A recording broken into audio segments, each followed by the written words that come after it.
அகத்தியர் வாக்கில் 5 தலை நாகம்.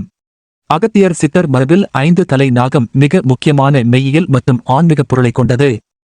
இது யோகத்திற்கும் தத்துவத்திற்கும் மைய கருத்தாக விளங்குகிறது.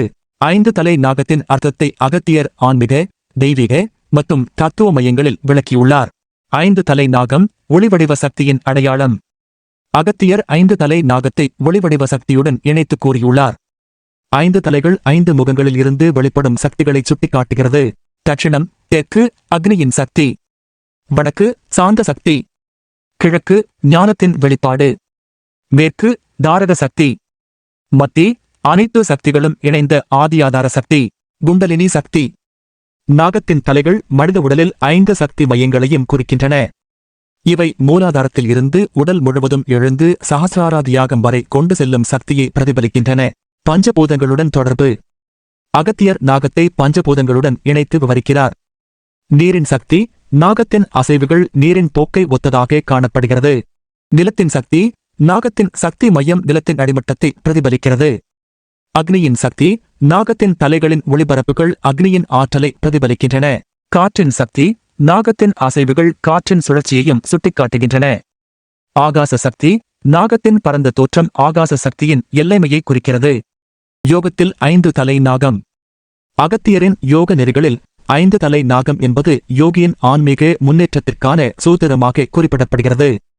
5 முக்கிய நாடிகள் இடைப்பிங்கலை சுஷும்னை காந்தாரி ஹஸ்தஜி வாய்ந்த நாடிகள் குண்டலினி சக்தியின் எழுச்சியை அடைய உதவுகின்றன.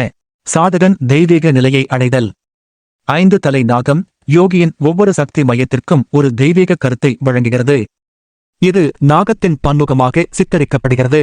தெய்வீக பாதுகாப்பு மற்றும் ஆளுமை. நாகம் தெய்வீக பாதுகாப்பின் அடையாளமாக சித்தரிக்கப்படுகிறது. ஆதிசேஷன்.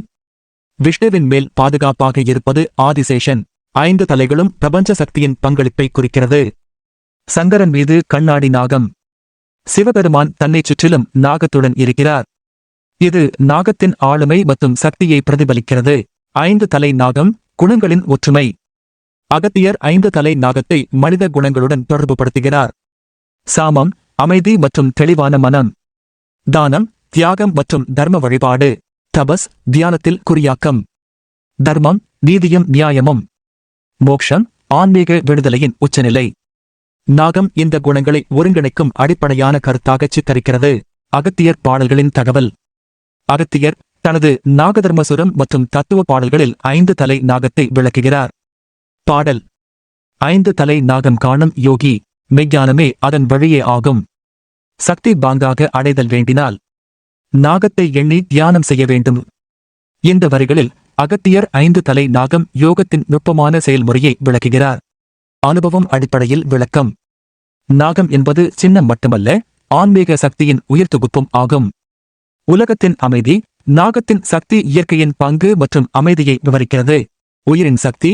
மனித உடலின் சக்தியை உச்சநிலைக்கு கொண்டு செல்லும் வழி நாகத்தின் மூலம் சித்தரிக்கப்படுகிறது. தற்கால வரையறைகள். அகத்தியரின் 5 தலை நாகம் அவருடைய காலத்தில் ஆன்மீகமாகவும் தத்துவமாகவும் இருந்தாலும் இன்றைய பரிமாணங்களில் இதை விவரிக்கப்படுவது தெய்வீக அணுசக்தி. பிரபஞ்சத்தின் 5 மூலத்தன்மைகள். ஆற்றல் மிக்க சாதகனின் தெய்வீக வெளிப்பாடு.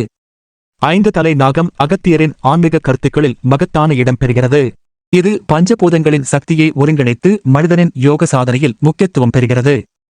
யோகியிடம் ஆன்மீக நிலையை அடைய 5 தலை நாகம் வழிகாட்டியாக செயல்படுகிறது. இதை முழுமையாக புரிந்து கொள்ள யோகத்தையும் தத்துவத்தையும் இணைத்து படிப்பது அவசியமாகும்.